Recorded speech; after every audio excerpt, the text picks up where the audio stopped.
the next one.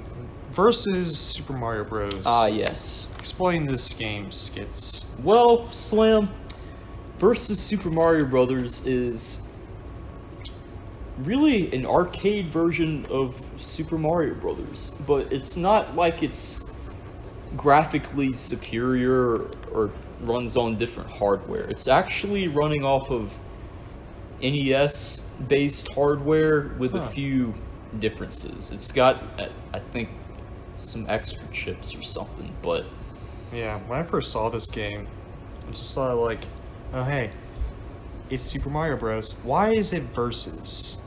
Why is it... You know, is there any difference? There is a difference. I don't get why it's called versus. I guess that's something that made sense in Japan, but it didn't here. Basically, they made a version where they had some levels from the Japanese Super Mario Bros. 2 mixed in. Then some of the standard Super Mario Bros. Levels are in there, but they're changed. Like, the pits are bigger or narrower, or the jumps are in different spots, and it throws your timing off a little bit. I mean, other than that, it's just like playing it on the NES, but in an arcade. And just imagine playing Super Mario Brothers in the Donkey Kong cabinet. That's pretty much what it's like.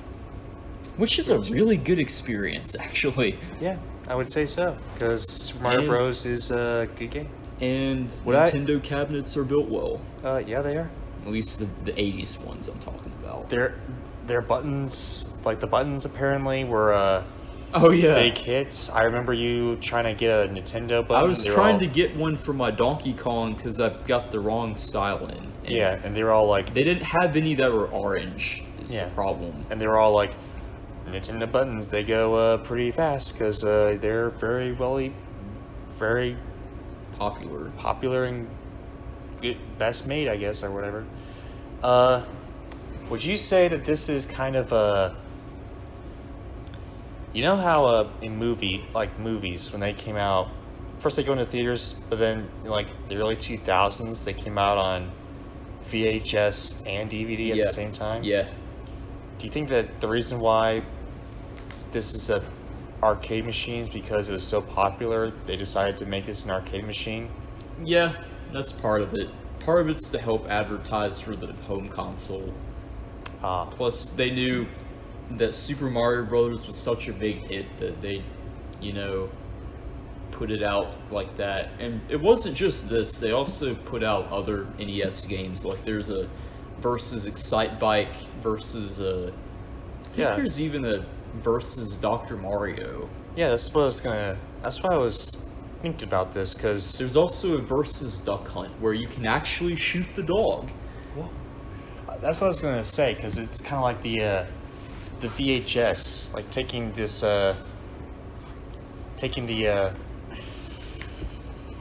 like first releasing it on home, like the home console, right? But then making it into an arcade machine, right? It's like, and even but it's not having two home formats. Yeah, however, it ain't gonna last. There's like two arcade formats. You've got the Versus, and then there's the Play Choice 10, which is literally you're playing the home console version with a time limit.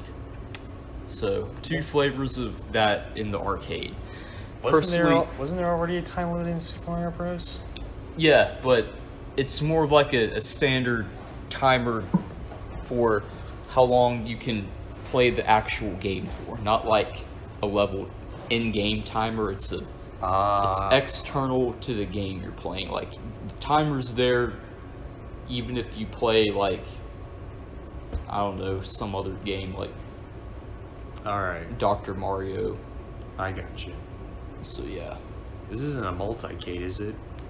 Well, the Play Choice 10s kind of are multi-cades in a way, but they put 10 NES games in this one machine, and you can change the games out, and you set a time limit, you put in a coin, and you play whatever you want for as long as you have on the timer.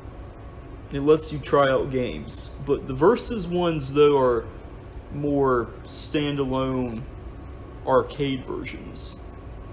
And they changed the gameplay a little bit, which is why I would like to own a Versus Super Mario Brothers one day. And they're not too expensive. They're just not as common. I guess because they're not as expensive because no one really wants it.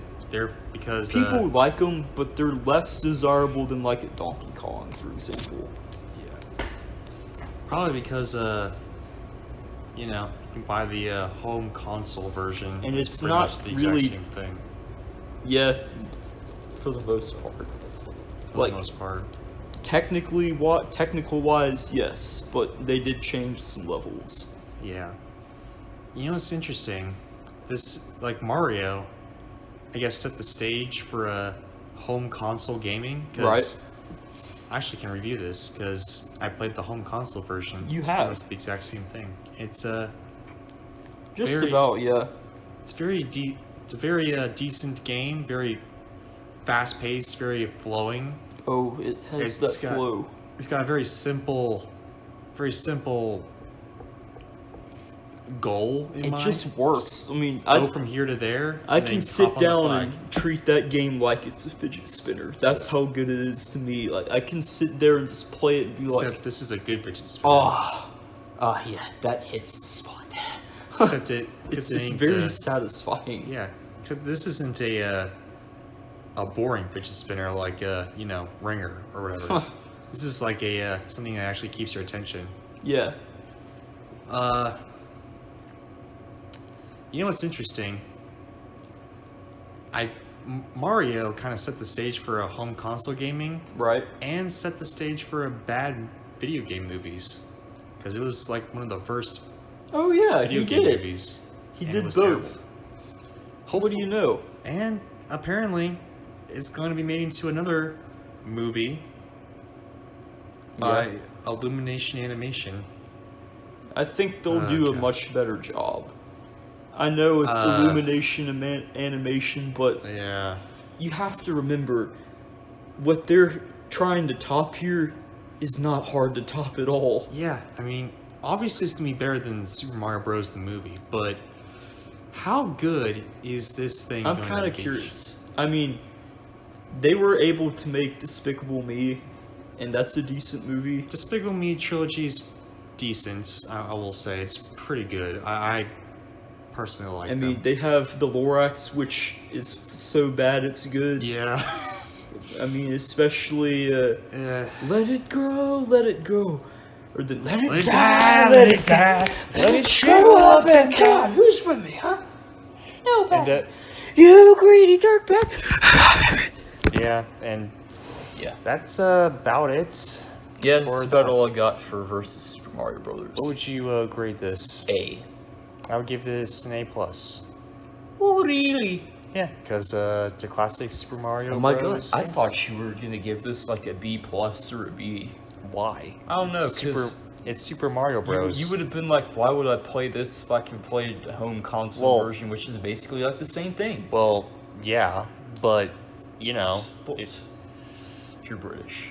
I'm like reviewing the game as a whole, not reviewing this exact thing. Reviewing this exact thing, I don't know. Probably give it like a D minus because I'd be What? like, what the heck? Why would I do this? But however, if I'm stuck in the middle of nowhere and this thing is sitting out there, I'd probably be like, okay. You know. Yeah. Overall, I give it an A+ because, you know, it's Super Mario Bros. I mean, that's there. Part of why I haven't bought one yet is because, You got the console version. yeah, and you know, I would love to own one more than I'd rather have that than a Mr. and Mrs. Pac-Man. Let's put it that way. And it's just, I haven't found one that's cheap enough that I'd be willing to buy it in recent times. That's in my area locally. So, Okay. if one pops up and it's cheap, I might snag it. But I gotta get back where I can add more to my collection again. My collection's kind of at a standstill, but that's another story for another time. Okay. But I'd give it an A and not an A plus, just because I do wish they would have, rather than make it. And I know they were trying to help boost console sales, but I kind of wish they would have actually made it like its own game, like make it a Super Mario Brothers game, but better graphics and sound effects or something. Yeah. And have like its own hardware. I get that, but to be fair, given the time and the arcades were starting to get kind of popular again, but they were still really recovering from '83. And even the home console market was just getting back. Mainly and it was really just a conversion kit for a Donkey Kong cabinet. Mainly due to Nintendo's strict video game policy, which is another story.